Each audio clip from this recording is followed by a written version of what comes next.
ఒక ఇల్లు నడుపుతున్నా కూడా ఆ ఇంటికి వచ్చే ఖర్చును మనం లెక్క వేసుకొని ఆదాయాన్ని లెక్క వేసుకొని ఆ నెలలా జరగాల్సిన మనకి ప్రాధాన్యతలు ఏముంటాయని ఒక లెక్క ఇంటి పెద్ద వేసుకొని ఆ ఇల్లు నడుపుతూ ఉంటాడు. ఆదాయం లేకనో మనకు స్తోమత లేకనో ఆ ఇంటి యజమాని ప్రాధాన్యతలు సంపూర్ణంగా కోల్పోయి అప్పులు చేసో లేకపోతే దొంగతనాలు చేసో ఆ ఇల్లు నడపాలని ఎంత కష్టమో ఎంత తప్పో ఈరోజు తెలంగాణ రాష్ట్ర ప్రభుత్వం కూడా ప్రాధాన్యతలు సంపూర్ణంగా కోల్పోయి రాష్ట్రాన్ని ఎటు దిక్కు తీసుకుపోతున్నారనే ఒక కనీస ఆలోచన కూడా ప్రభుత్వం నడుపుతున్న పెద్దలకు లేదు. This government has completely lost its priorities. సంపూర్ణంగా బాధ్యతలతో పాటు ప్రాధాన్యతలు ప్రభుత్వం రాకముందు ప్రభుత్వం ఏదైతే వాగ్దానాలు ఇచ్చిందో, కాంగ్రెస్ పార్టీ ఏదైతే వాగ్దానాలు ఇచ్చిందో అన్నిటినీ కూడా తుంగలో తొక్కుతూ కొత్త విషయాలు, ప్రజలు అడగని విషయాలు, ప్రభుత్వాలకి సంబంధం లేని విషయాలు తల మీద వేసుకొని ఈరోజు ప్రజల జీవితాలతో ఆట ఆడుతున్నది ఈరోజు కాంగ్రెస్ పార్టీ ప్రభుత్వం. ఓ సంవత్సరం కిందట ఒకసారి హైదరాబాద్ గురించి ఒక్కసారి ఆలోచన చేయండి. రియల్ ఎస్టేట్తో కలకలాడుతూ, వ్యాపారాలతో కలకలాడుతూ, పెట్టుబడులతో సంపూర్ణంగా హైదరాబాద్ ఒక మహానగరంగా, ఒక ఆర్థిక మహాశక్తిగా సంవత్సరం కిందట హైదరాబాద్ ఏ విధంగా ఉండే, ఎంత సంతోషంగా ఎంత కలకలాడుతుండే హైదరాబాద్. ఈరోజు ఏం చూస్తున్నాం మనం? హైదరాబాద్ని కాంగ్రెస్ పార్టీ ప్రభుత్వం, ముఖ్యమంత్రి రేవంత్ రెడ్డి గారు హైదరాబాద్ని ఒక వల్లకాటుగా చేసిన విషయం అందరం కూడా గుర్తుపెట్టుకోవాలి. రోజు టీవీ తెరిస్తే ఆర్తనాదాలు, శాపనార్థాలు, ఆక్రోశాలు, ఏడుపులు, పడబొబ్బలు, పెట్టుబడులు తగ్గినాయి, రియల్ ఎస్టేట్ పోయింది, వ్యాపార యొక్క అవుట్పుట్ కూడా తెలంగాణ హైదరాబాద్ మహానగరం నుంచి తగ్గింది. ఇది ఎవరికి మంచిగా అనిపిస్తుందో నాకైతే అర్థమైతే లేదు. ప్రభుత్వం యొక్క ప్రాధాన్యత లేనిది రైతులని విస్మరించిండ్రు, యువతను విస్మరించిండ్రు, మహిళలను విస్మరించిండ్రు,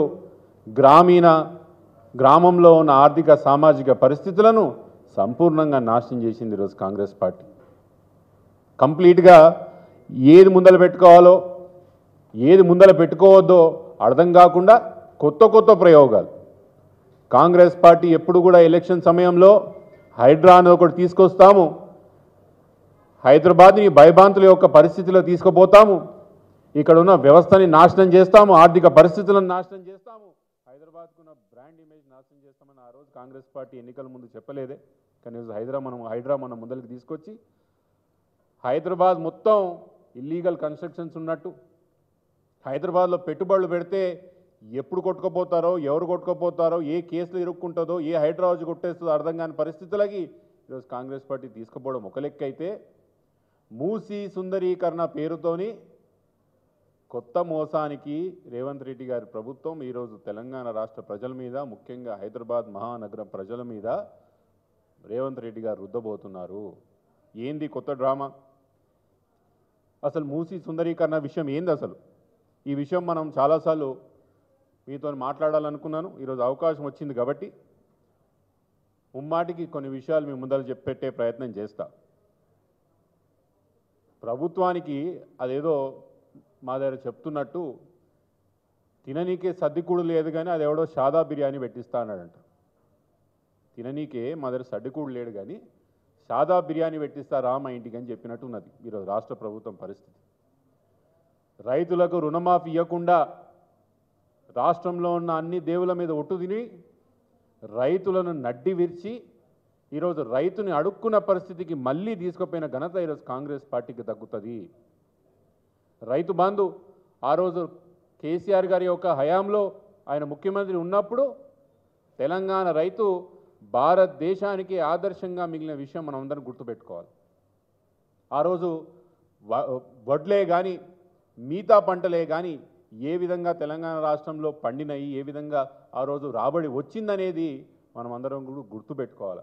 దానికి ముఖ్య కారణం ఆ రోజు కేసీఆర్ గారు తీసుకున్న వంటి ప్రో ఫార్మర్ ఇనిషియేటివ్స్, రైతు బందే కానీ, 24 గంటలు కరెంటే కానీ, పండించిన పంటని తిరిగి కొనడమే కానీ, ఇట్లాంటి ఎన్నో ఇనిషియేటివ్స్ తీసుకున్నారు కాబట్టి ఆ రోజు తెలంగాణ రాష్ట్రం యొక్క రైతు దేశంలోనే నంబర్ 1గా మిగిలినాడు.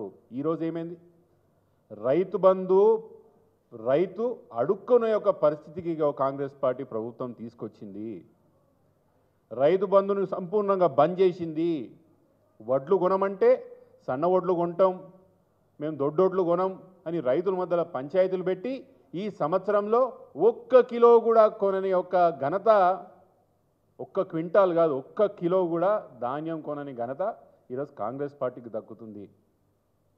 అవి సంపూర్ణంగా చేయనికే పైసలు లేవు కానీ మూసీ సుందరీకరణ పేరు మీద 1,50,000 కోట్ల రూపాయలని ఈరోజు తెలంగాణ ప్రజల యొక్క తల మీద అప్పుగానో లేదా భారంగానో ఈరోజు కాంగ్రెస్ పార్టీ తీసుకురాబోతున్నది. ఇది ఒక స్కామ్. ఎట్లా అడగండి? ఆ రోజు బీఆర్ఎస్ ప్రభుత్వం ఉన్నప్పుడు మూసీ సుందరీకరణ పేరు మీద దాదాపు 16,000 కోట్ల రూపాయలతో సంపూర్ణంగా ఆ మూసీ సుందరీకరణ అయిపోతుందని డిపిఆర్తో సహా ప్రభుత్వం దగ్గర ఉన్నది. 16,000 కోట్ల రూపాయలతో సంపూర్ణంగా మూసీ సుందరీకరణ అయిపోతుందని డిపిఆర్తో సహా ఆ రోజున బీఆర్ఎస్ ప్రభుత్వం ముందర ఉంచడం జరిగింది. దాంట్లో 4,000 కోట్ల రూపాయల ఎస్టీపీలు కూడా దాంట్లో భాగమే. దాంట్లో సగం వరకు పని అయిపోయింది. ఈ 16,000 కోట్ల రూపాయల్లో ఆ రోజు సాబర్మతి స్టైల్లో ఏ విధంగా అయితే గుజరాత్లో అహ్మదాబాద్లో సాబర్మతి ప్రాజెక్ట్ ఉన్నదో, రివర్ ఫ్రంట్ ఉన్నదో, దాని నకలు చేస్తూ సంపూర్ణంగా అదే స్టైల్లో మూసి కూడా కట్టాలన్న ఒక ఆలోచనతోనే 16,000 కోట్లతో అది అంచనా పెట్టుకోవడం జరిగింది. కానీ ఈరోజు ఏకంగా కాంగ్రెస్ పార్టీ ప్రభుత్వం 1,50,000 కోట్ల రూపాయలతోని మూసి సుందరీకరణ చేపట్టబోతున్నదంటే ఇది ప్రపంచంలోనే అతిపెద్ద రివర్ ఫ్రంట్ ప్రోగ్రాము. ప్రపంచంలోనే అతిపెద్ద రివర్ ఫ్రంట్ ప్రోగ్రామ్. ఏ దేశంలో ఎక్కడ పోయినా కూడా ఇంత ఖర్చుతో ఏ ఒక్క రివర్ ఫ్రంట్ ప్రోగ్రామ్ చేయలేదు, చేయబోరు కూడా. హైదరాబాద్లో ఎక్కడైతే టూరిస్టుల సంఖ్య ఎక్కువగా ఉంటుందో ఎవ్రీడే దాదాపు ప్రతిరోజు యూనిక్ టూరిస్ట్ కౌంట్ అనేది ఉంటుంది ప్రతి టూరిస్ట్ సిటీకి. లండనో, న్యూయార్కో, ప్యారిసో, ఒక టోక్యోనో దాదాపు వాళ్ళకి సగటుగా యావరేజ్గా ప్రతిరోజు 1,00,000 నుంచి 1,50,000 టూరిస్టులు బయట నుంచి వస్తారు. కాబట్టి రివర్ ఫ్రంట్ల మీద డబ్బులు పెట్టినా కూడా, సుందరీకరణ మీద డబ్బులు పెట్టినా కూడా తిరిగి వచ్చే ఆస్కారం ఉంటుంది. కానీ కాంగ్రెస్ పార్టీ ప్రభుత్వం ఈరోజు చెప్పాల్సిన విషయం ఏంటంటే ఈ 1,50,000 కోట్లతో మీరు పెట్టాలనుకుంటున్నారు మూసీ రివర్ ఫ్రంట్ మీద, ఏ విధంగా ఆదాయం తిరిగి రాష్ట్ర ప్రభుత్వానికి వస్తుందనే ఒక విషయం కూడా రాష్ట్ర ప్రజలకి సంపూర్ణంగా చెప్పాల్సిన అవసరం ఉన్నది. ఇంకో విషయం విచిత్రం అనిపిస్తుంది నాకు. మనం అందరం కూడా హైదరాబాద్లో చిన్నప్పటి నుంచి పుట్టి పెరిగిన వాళ్ళమే. ఈ 2 నెలలు మినహాయించి, అంటే ఈ సెప్టెంబర్, అక్టోబర్ నెలలు 2 మినహాయించి